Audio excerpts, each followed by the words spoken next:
নমস্কার, বেবি রান্নাবাটিতে সবাইকে স্বাগত। আজকে আমি নিয়ে চলে এসেছি নিরামিষ আলু পটলের তরকারি। নিরামিষের দিনে একটু চিন্তা থাকে কি বানাবো, কেমন স্বাদ হবে। তবে আমি বলবো এই রেসিপিটা একদম আমার ঠাকুমারই, এবং একবার এইভাবে বানিয়ে দেখুন, বাড়ির সকলে ভীষণ পছন্দ করবে এবং খেতেও কিন্তু দুর্দান্ত স্বাদ। নিরামিষের দিনে কিন্তু এরকম পদ থাকলে একটা পদ দিয়েই কিন্তু পুরো ভাতটা খেয়ে নেওয়া যাবে। আলু পটলের তরকারি করার জন্য আমি এখানে নিয়েছি পটলগুলো দেখুন, আমি ঠিক এরকমভাবে একটু খোসা রেখে রেখেই কেটেছি, নইলে পটলগুলো কিন্তু পুরো সব নেতিয়ে যাবে। আর একটা মাঝারি সাইজের আলু আমি 3 পিস করে নিয়েছি, একটু মোটা মোটা করেই কিন্তু আলু পটলগুলো কেটে নিয়েছি। আর পটল একটা 2 পিস করে নিয়েছি। এরপরে কড়ার মধ্যে দিয়ে দিলাম কিছুটা সর্ষের তেল। তেলটা ভালো মতো গরম হয়ে গেলে প্রথমে আলুগুলো ছেড়ে দেবো, আর দিয়ে দেবো অল্প একটু লবণ আর হলুদ। ভালো করে এইভাবে তেলের মধ্যে নেড়ে চেড়ে একটু লালচে হওয়া পর্যন্ত আমি ভেজে নেব। তারপরে দেখব যখন কালারটা সুন্দর চলে এসছে, তখন আমি তেল থেকে এরকমভাবে একে একে সব তুলে নেব।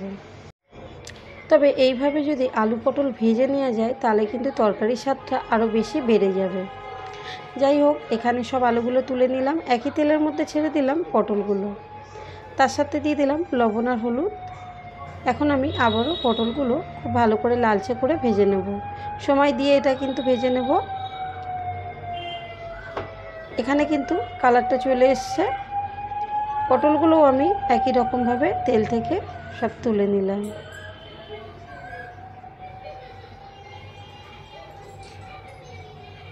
এরপরে যা তেল আছে আরও একটু আমি তেল বাড়িয়ে দিলাম, তেলটা আবারও গরম করে নেব। তারপরে দিয়ে দিলাম 2টো তেজপাতা, গোটা জিরে দিয়ে দিলাম 1 চামচ।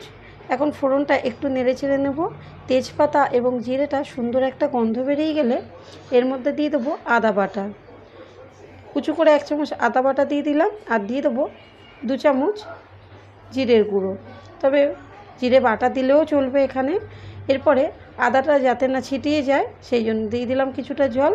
আর দিয়ে দেবো গুঁড়ো মশলা, তার মধ্যে দিয়েছি হলুদ গুঁড়ো, লঙ্কার গুঁড়ো, আর রঙের জন্য একটু কাশ্মীরি লঙ্কার গুঁড়ো। সবই আমি 1 চামচ করে দিয়ে দিয়েছি। তেল ছাড়া পর্যন্ত ভালো করে নাড়াচাড়া করে কষিয়ে নিলাম। তারপরে দিয়ে দেবো ভেজে রাখা সবজিটা দেওয়ার পরে আবারও আমি মশলার সাথে এখন খুব ভালো করে আমি কষিয়ে নেব। এটা 2 থেকে 3 মিনিট ভালো করে কষানোর পরে দিয়ে দিলাম স্বাদ অনুযায়ী লবণটা দেওয়ার পরে আবারও আমি সব মিক্সড করে নিলাম। এরপরে কষানোটা হয়ে গেলে আমি এখন দিয়ে দেবো জল। যেহেতু আমি আলু এবং পটলটা অনেকটা মোটা রেখেছি, তার জন্য জলের পরিমাণটা আমি এখানে 2 গ্লাস দিয়েছি। তারপরে ভালো করে এইভাবে একটু নেড়ে ছেড়ে দিলাম। এখন আমি ভালো করে ঝোলটাকে ফুটিয়ে নেব ঢেকে 15 মিনিটের জন্য। 15 মিনিট পরে ফিরে এলাম। অতিরিক্ত জলটা অনেকটাই টেনে গেছে এবং আলু পটলটা পুরোপুরি সিদ্ধ হয়ে গেছে। একটু হালকা করে নাড়াচাড়া করার পরে দিয়ে দেবো চিনি। নিরামিষের রান্নাতে একটু চিনি লাগে, তবে চিনি যদি কেউ পছন্দ না করেন তাহলে এটাকে স্কিপ করতে পারেন। এরপরে দিয়ে দেবো 1 চামচ গরম মশলার গুঁড়ো, আর দিয়ে দিলাম 1 চামচ ঘি। এরপরে সব ভালো করে আবারও মিক্সড করে নেব। আর এই নিরামিষ রান্নাতে ঘি, গরম মশলা এইগুলো দিলে কিন্তু এর স্বাদটা ভীষণই ভালো বেড়ে যায়। এরপরে আমি ঢেকে রাখবো 10 মিনিটের জন্য স্ট্যান্ডিং টাইমে।